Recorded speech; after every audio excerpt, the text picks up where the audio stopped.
Senhor presidente, muito bom dia, senhora vereadora, senhores vereadores, público que nos acompanham aqui na galeria e todos aqueles que nos acompanham via internet. Primeiro eu gostaria só de me solidarizar às palavras do vereador Francisco Júnior que aqui tiveram e te apoiar, Júnior, porque eu acho que é legítima a tua preocupação em honrar os muitos votos que você teve, assim como quando cada um de nós aqui procura fazer as suas ações em prol do município, em prol dos bairros e comunidades aos quais tiveram voto, a gente também valoriza a cada um daqueles que não simplesmente deram um voto numa campanha eleitoral, mas que naquele determinado momento acreditaram nas ideias às quais a gente disseminava e nos deram sim um voto de confiança e outorgaram a cada um de nós a liberdade e o direito de legislar por elas. Então você está completamente correto na busca de um direito que é seu. Você, se era suplente e hoje ocupa essa cadeira, é porque uma parte considerável do município acreditou na tua competência e tu tens, acima de tudo, que honrar exatamente esses votos que te deram. Mas faço questão de vir aqui hoje, senhor presidente, primeiro para lhe agradecer a estrutura que Vossa Excelência proporcionou a 4 vereadores dessa casa, eu, vereador Lauro Júnior, vereador Coquini, vereadora Rudilene, para que nós pudéssemos participar na última semana, na capital federal Brasília, de um congresso que foi organizado pela União de Vereadores do Brasil, ao qual essa casa é associada da UVB, certo? E o tema principal dessa discussão é algo que com certeza absoluta é de interesse de todos nós, vereadores, não só de Barcarena, mas de todo o Brasil, que são as várias propostas que hoje estão tramitando e estão sendo discutidas no Congresso e no Senado no que tange à reforma política. Algumas dessas propostas já estão muito bem encaminhadas, já passaram por várias comissões, já foram aprovadas, principalmente no Congresso, e já devem ser utilizadas nessa próxima eleição do ano de 2016, do ano vindouro. E eu queria, visto que é um assunto de extrema relevância para todos nós, compartilhar algumas informações, não apenas com vocês, colegas, mas também com o público que nos acompanha, que na verdade é quem detém em suas mãos o direito de escolher cada um de nós para se representar. Como falei agora há pouco, várias propostas estão sendo discutidas, mas algumas já estão muito bem encaminhadas. Inclusive, na última quarta-feira, estive no Congresso e acompanhei que já foi aprovado em primeiro turno naquela casa a extinção das coligações. Ou seja, as eleições do ano que vem dificilmente serão permitidas pela Justiça Eleitoral, aquelas famosas coligações que nada mais eram do que a união de vários partidos, onde a somatória desses votos servia para o bem comum. E isso, senhor presidente, vai, de certa forma, trazer, principalmente para os suplentes, a tranquilidade, porque se muito discutia a questão de interpretação. No momento em que um vereador é cassado, no momento em que o vereador sai, quem é que tem que assumir? O suplente do partido ou o suplente da coligação? Jurisprudências diziam que era o suplente da coligação, outras jurisprudências diziam que o suplente era do partido. Então, uma vez que se elimine as coligações, essa interpretação fica muito mais direta, fica muito mais simples.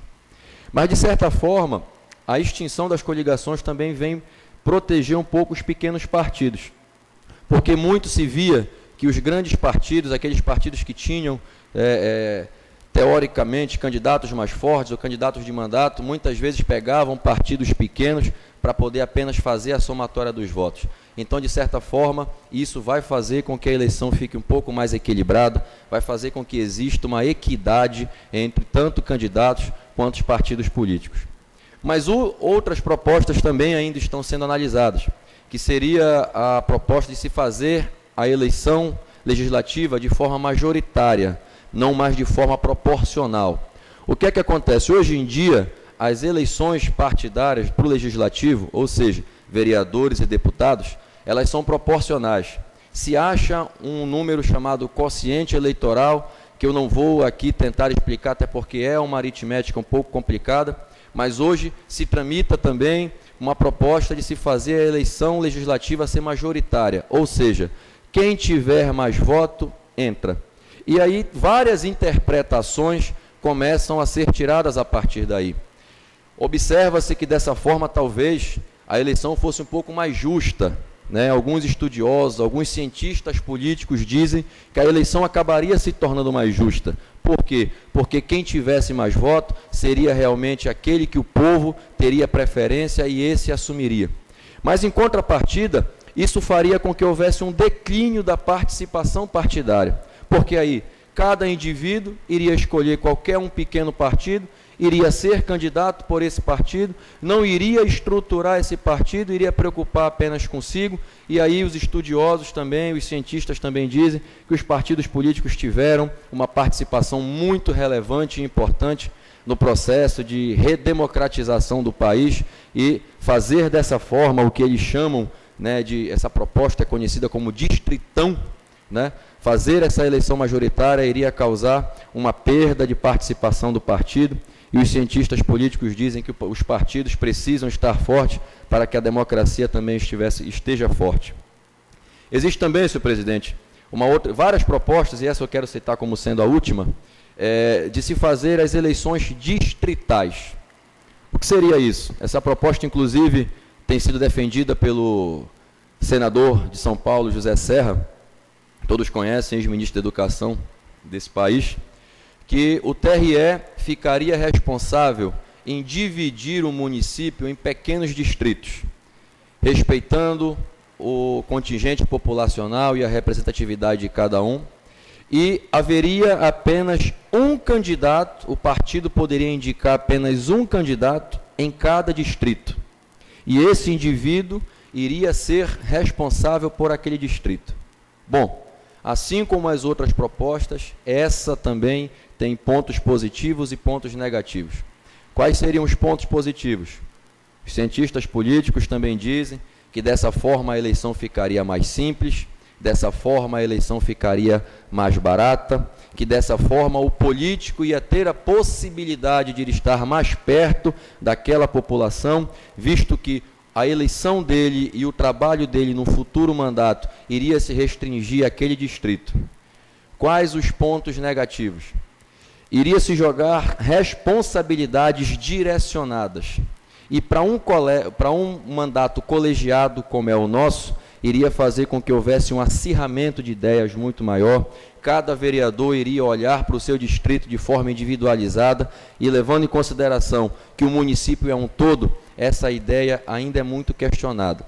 Mas vejam que muitas propostas existem. Muitas propostas que têm pontos negativos e pontos positivos, mas que ainda assim necessitam de muita discussão, ainda assim necessita de muito debate, mas que é interessante que cada um de nós, tanto para aquele que ainda tem a intenção de permanecer no Legislativo, ou para aquele que quer participar de eleições do Executivo, ou apenas para quem é eleitor, visto que a gente sempre costuma dizer, não adianta se pensar em viver no município dissociado de política. Tudo se acontece através de política, tudo perpassa pelo poder público. Então vejo que é uma discussão interessante, é uma discussão que há a necessidade não apenas dos políticos de mandato terem o entendimento, mas também para a população ter o entendimento. Então, presidente, queria só compartilhar isso aqui com cada um dos colegas e lhe agradecer mais uma vez por ter nos dado a oportunidade de ir participar, de levar a nossa parcela de contribuição para as discussões lá no Congresso. E, para encerrar, fazer aqui um agradecimento, na verdade, dois agradecimentos. Um ao deputado federal Nilson Pinto, ao qual nós tivemos a oportunidade de, na última eleição, apoiá-lo aqui no município, ele que é deputado federal, único deputado federal do PSDB, do Estado do Pará, partido ao qual eu sou vereador, que nos recebeu muito bem, recebeu as nossas demandas, ficou de trazer respostas dessas demandas, e agradecer também ao senador Flecha Ribeiro, que nos recebeu em seu gabinete, né, recebeu de forma muito didática algumas cobranças que nós fizemos com relação ao nosso município, aquelas reclamações que a gente muitas vezes vem fazer aqui na tribuna, do governador, da falta de apoio do governador, a gente não se intimidou, levamos para ele essa cobrança e ele ficou na responsabilidade também de receber essas demandas e de dar encaminhamento a essas demandas, mas principalmente nos trazer respostas em formas de obras, em forma de benfeitoria. A todos, muito obrigado pela atenção, um bom dia.